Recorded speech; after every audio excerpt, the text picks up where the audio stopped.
मशरिक़ी वस्ता में लगातार हालात कशीदा हैं और ऐसे में इस पूरे मंजरनामे पर जो अरब और मुस्लिम ममालिक हैं उनकी नज़र एक तरह से टिकी हुई है। ईरान पल पल तमाम अमेरिका के एक्शन पर नज़र बनाए हुआ है और इसके अलावा अब खलीज फारस में अमेरिका का बहरी बेड़ा USS अब्राहम लिंकन भी लंगर डाल चुका है। तो ऐसे में अब ईरान भी एक तरह से एक्टिव है। लेकिन इस तरह की सूरत हाल में जब पूरे मशरिक़ी वस्ता में हालात कशीदा हैं, अरब ममालिक की जिम्मेदारियां काफ़ी ज़्यादा बढ़ जाती हैं। अरब ममालिक पूरी तरह से एक तरह से चौकन्ना है। मशरिक़ी वस्ता के जो ममालिक हैं उनकी नज़र पल पल के अपडेट और पल पल के हालात पर लगातार बनी हुई है। इस बीच अगर कोई मुल्क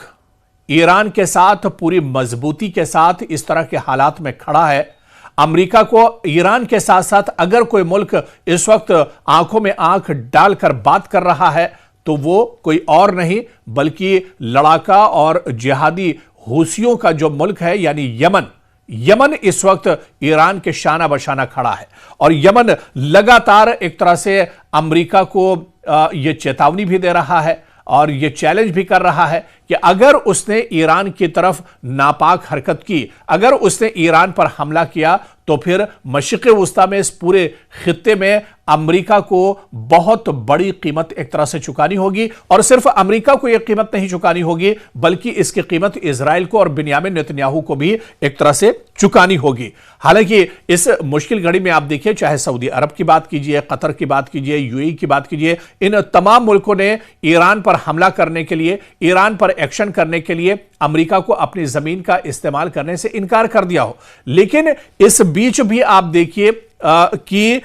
इस पूरी दुनिया में जो इस्लामी ममालिक हैं, 50 से ज्यादा इस्लामी ममालिक हैं, इसमें कहा जा रहा है कि सिर्फ एक मुस्लिम मुल्क ऐसा है जिसने अमेरिका, बरतानिया और इजराइल की तरफ से मुसलसल जो फजाई हमलों की बात कही जा रही है, अटैक की बात कही जा रही है। और आप देखिए कि वो मुल्क चाहे गजा के हालात रहे हो, चाहे इससे पहले ईरान पर जो इजराइल ने हमला किया उसकी बात कर ले, या मशरिक़ी वस्ता में आमतौर से जो हालात खराब रहते हैं, इजराइल और अमेरिका जो यहां पर हालात बेहतर नहीं होने देते, इन तमाम हालात में अगर दुश्मन की आंख में आंख डालकर कोई मुल्क देखता रहा है, कोई मैदान में कोई मुल्क लगातार डटा रहा है, तो दुनिया में मुसलमानों का बहुत कमजोर मुल्क, बहुत छोटा मुल्क जिस पर हमेशा से पाबंदियां रही, जिस पर हमेशा एक तरह से अटैक और हमले होते रहे, वो यमन है। जी हां, यमन दरअसल वो मुस्लिम मुल्क है जो पूरी ताकत के साथ कल भी ईरान के साथ खड़ा था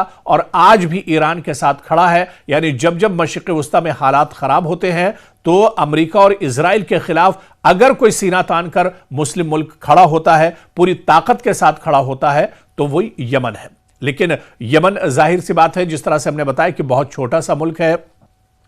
और उसके ऊपर पाबंदियां भी हमेशा रही हैं। लगातार यहां पर छोटी मोटी लड़ाइयों का, तनाव का दौर, कशीदगी का दौर हमेशा से ही एक तरह से जारी रहता है। लेकिन इस बीच देखिए, जब मशरिक़ी वस्ता में हालात कशीदा है,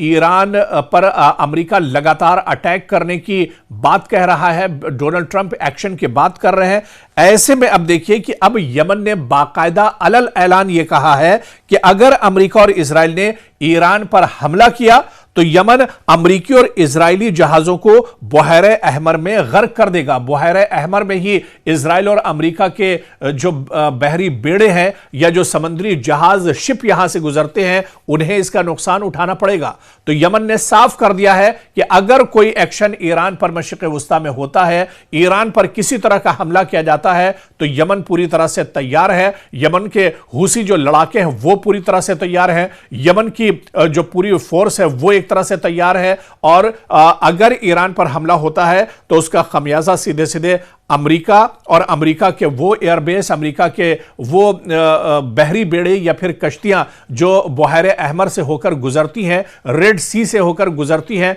उन्हें बहुत बड़ा नुकसान होगा। उनका रास्ता पूरी तौर से बंद कर दिया जाएगा, उन पर समंदर के अंदर अटैक किए जाएंगे। और यही इसी तरह की धमकी जो है यमन ने इजराइल को भी दी है। और इजराइल से भी यही बात दरअसल यमन ने कही है कि अगर इजराइल पिछली बार की तरह, जिस तरह से 12 दिनों का ईरान पर अटैक किया था, 12 दिनों की लड़ाई हुई थी, अगर उस तरह की नापाक हरकत इजराइल की तरफ से इस बार भी होती है तो इजराइल को भी सबक सिखाने के लिए मशरिक़ वुस्ता में यमन एक तरह से तैयार है। तो बहुत से इस्लामी ममालिक हैं और मशरिक़ वुस्ता तो पूरे कई इस्लामी ममालिक मिडिल ईस्ट में है, लेकिन अगर इन कशीदा हालात में, मुश्किल हालात में अगर कोई ईरान के साथ खड़ा है शाना बशाना और पूरी ताकत के साथ और दुश्मन को चैलेंज कर रहा है तो वो यमन है।